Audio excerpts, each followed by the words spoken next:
Hey y'all, welcome back to another video. It has been well over 2 weeks since I posted my, it's been well over 2 weeks since I filmed my last video. So at this point, I'm like 3 weeks post Retie. This is no longer a fresh Retie, but I still wanted to come on and film this video because I wanted to kind of share with y'all some updates on my lock journey because some things are changing. Obviously, I have found a loctician in Houston. I'm so excited, y'all. So I do have someone that I'm going to be going to every 5 to 6 weeks per her request. I did plan on pushing it out to like 6 to 8 weeks, but when she was doing my hair, she was telling me that based on my hair texture, it really wouldn't be the best idea for me to push my reties out like 6 to 10 weeks or 6 to 8 weeks because my hair is really curly. Whenever my new growth comes in, it just makes it a lot more difficult for her to do the retie. It takes a lot longer because my hair just kind of grows like all around each other because it's curly hair. So for right now, my goal is to be consistent with a 5 to 6 week schedule, no longer than 6 weeks. But I wanted to kind of tell y'all about some stuff that happened at the retie or some things that I found out that I did not know before I answer the questions that y'all had for me. The first thing was that I'm going to be sticking to a 5 to 6 week schedule, like I said. But then the next thing that I wanted to tell y'all is that my hair is fully locked. Who knew, right? So this whole time I've been waiting on dyeing my hair, waiting on doing a lot of things because I didn't know that my hair was fully locked. Because just based on the way that my hair feels, like you can look at it and clearly tell that it's locks, right?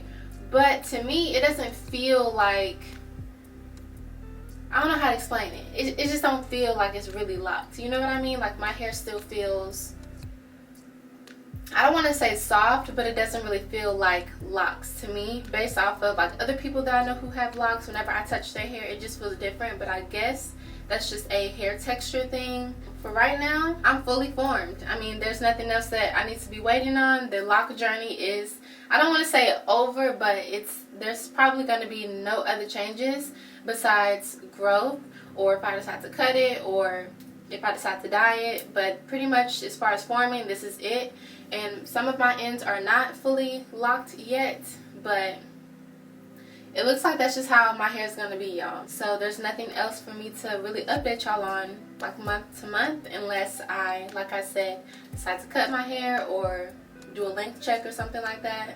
But the journey is kind of over, y'all. Another thing that I want to talk to y'all about that we talked about was dyeing my hair.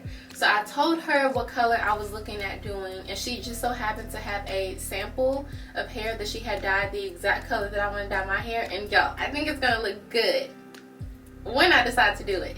I'm still kind of scared because everyone's telling me not to do it because I'm going to damage my hair, but my loctician seems to think that my hair is not going to be damaged, but I am going to have to take more care of it as far as my moisturizing routine because she has dyed her locks herself, and she told me that she hasn't really noticed any damage. So I'm still thinking about that. The color looks so good. It was like not a honey blonde, but like a sandy brown, you know what I mean? Oh my gosh, I can see it.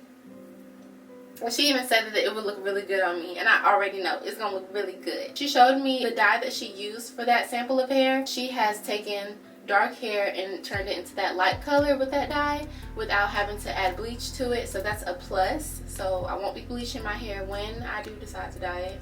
I will try to show y'all a picture of what it looked like because I didn't even take a picture of it, but if I find it on the internet, I will have the picture up here or I will link it down below. But yeah, I think that's it. I think that's the only thing I want to update y'all on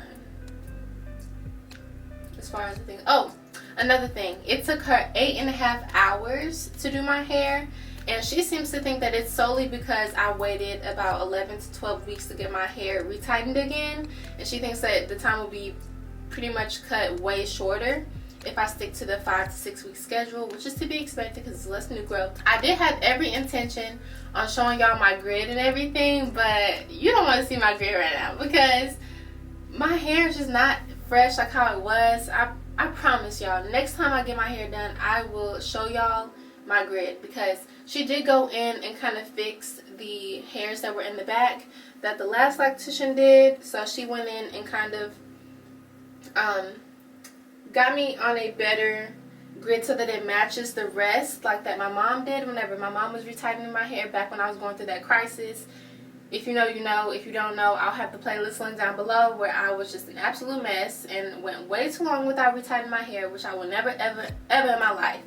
I will never do that again. As time goes on, I'm realizing that I don't know what I would do with my hair if it wasn't locked. Let's go ahead and move on to the questions that y'all had for me.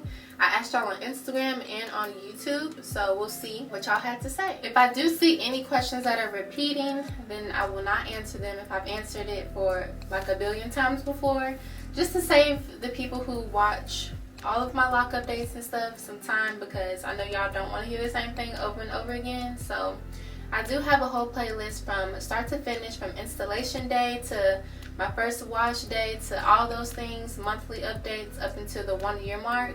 I have that all in my micro locks playlist, and I'll have that link down below. Someone says, with all due respect, the whole concept encompassing locks is freedom. Freedom hair, ease and opulence, no stress, no perfection. How does your personal experience relate? This is a really good question. Coming from somebody who never was a hair person, y'all, even when I was a little girl, I hated getting my hair done. I wanted it to be done though. I wanted it to be cute. Don't get that messed up. But I just hated the process of getting it done and always having to do my hair, wondering what I'm going to do with my hair. For me personally, locks symbolizing freedom, or locks being synonymous with freedom, is true for me because of that fact, because I truly don't have to worry about my hair from a day-to-day standpoint. And now that I have a loctician, I don't have to stress as much about what I'm going to do to maintain my locks. Now, of course, nothing that you do is going to be completely stress-free. Like, you don't have to worry about nothing ever. That's just unrealistic. So you have to basically choose your battle. Do you want to have locks and you have to worry about either finding a loctician or learning how to do it yourself? Or do you want to be loose natural and have to deal with the things that came with that? Personally, I didn't want to do that. I would rather have locks. So for me, locks being synonymous with freedom is true. What are your length goals? If you could go back in time, would you get micro locks again knowing what you know now?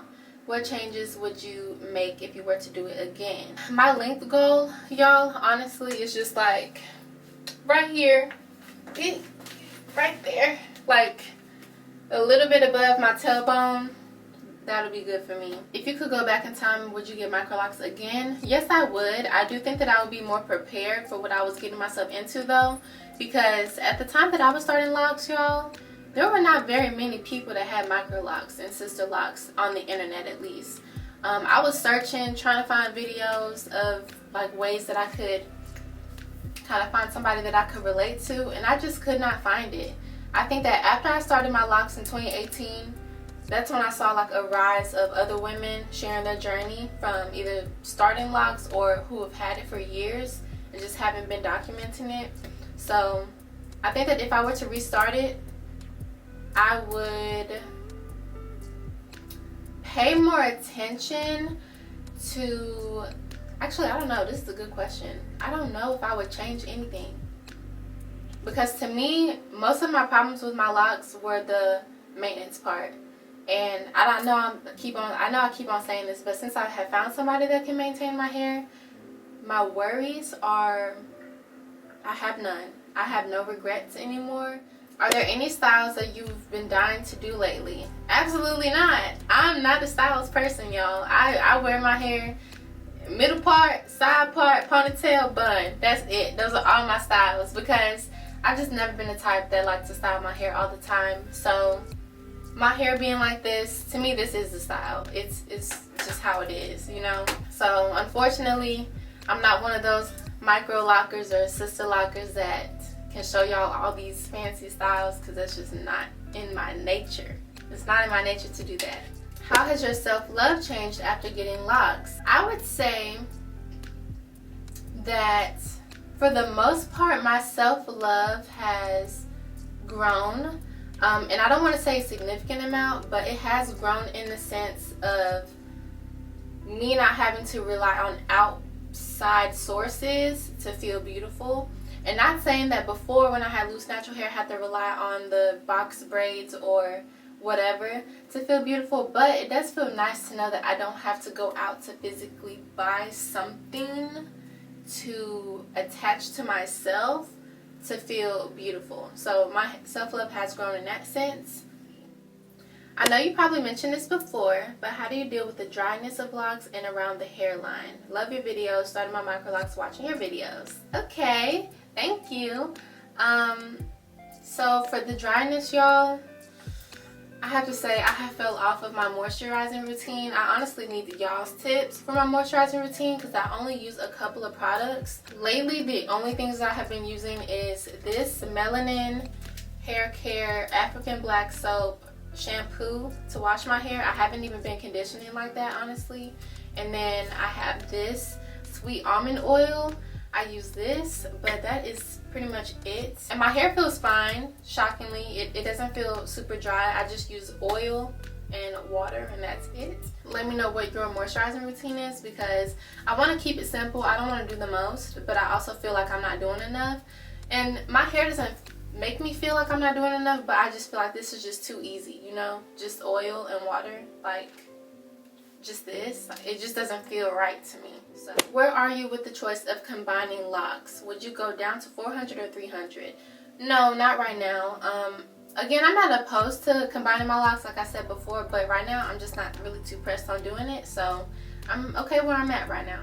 Will you combine your locks or cut them to repair them? Oh, so this is the other thing that I forgot to tell y'all. So as far as repairs go, I showed her the shorter locks that I have in the back of my head from what the last loctician restarted back here, these little short ones. And she told me that she can take the two-headed dragons that I have. I have a few of them from the ones that I just twisted together to combine. She said that she can just cut those off and then attach it to the super short ones that I have in the back. Like this one. I don't even know if y'all can see that. Like this one right here, that's really short. And she also said that I wouldn't be charged a extension fee because it's just my hair. It's not like a lock extension. So that is a choice, that is an option of mine, but I'm just not really too pressed to do it right now. I think that, you know, it looks good enough. It's fine. Sometimes I feel like some of y'all get mad at me because I'm not super strict with my hair journey. As y'all can see, I went a whole year without having my locks retied consistently, and that's not okay. But now that it's okay, I do have some size discrepancies, of course, from going so long without retying my hair. Right here, this is all smaller than this bottom part, but I'm not worried about it. And I feel like I'm such a bad influence for saying that, but I'm not worried about it at all. So I don't really plan on doing any repairs right now. If my loctician feels like I need to, or else my lock has to be cut out, then I'll get to that whenever we get to it. But as far as right now, I don't really have any plans for repairs. How to deal with your hair not looking like your favorite influencer's hair? Yes, I know that everyone can't look the same, but obviously there's a level of disappointment while growing your locks. What to do during those times? Okay, so I have dealt with this a great deal of my lock journey. Whenever I originally started my locks, I had this picture pinned on Pinterest of this girl's lock. Me not knowing it at the time, we have completely different hair textures, we have completely different densities, and there's just no way that my hair was going to look like that. I now realize that, but back then I didn't know. And so that's why earlier in this video I was telling y'all that I didn't know that my hair was fully locked and that this is just how it's gonna look, because in the back of my mind I was still hoping that I would get a little bit more compression and less volume. I know that, you know, some people love the volume of my hair, but it's just personal preference. For me, I'm not too crazy about it. Obviously I still like it. I'm not gonna just go in and combine so that my hair can be, you know, less voluminous. But when I originally started my lock journey, this isn't how I pictured my hair to be, and this isn't how I pictured my hair to the final result, I guess, if you will, would look like. So honestly, for a while there, what I had to do was just completely stop watching other people's videos, other people's following certain people on Instagram just so that I would not see those things, so that I wouldn't compare my journey to theirs, because it's really easy to do. I think for a great bit of last year, when I was really going through it, as far as not really loving the way that my hair was turning out, even though I felt like I did everything that I could to kind of keep my locks compressed and less like full. I forgot what I was saying that quick. But basically, what I'm trying to say is, if you need to take a break from social media and just looking at other people and comparing yourself to them, then do that. Because to me, that's the only way that you're going to get through it. Because you, like you said in your comment, you already know that everybody's hair is different and that nobody's going to look the same. But you still compare yourself. Why? Because you're looking at other people. So, my advice would be to just stop. Just cut out the micro lock and sister lock YouTubers for a while. Cut out the Instagram accounts, the tiny lock accounts that I know you follow, because I do too. I had to cut them out for a while too, because it just did make me feel a little insecure. I am in a place now where I'm okay and I'm content now, because I had to take that break. That's it for the Q&A, y'all. I want to thank y'all so much for tuning into this video and just for sticking by my side this whole lock journey. Even when I was being ratchet and just not doing right by my head, y'all were still right there beside me, giving me y'all's advice, and I was giving y'all the best advice that I could in the moment. That is it for today's video. I hope that y'all enjoyed it. Let me know in the comments what other videos that you would like to see next, and I'm out.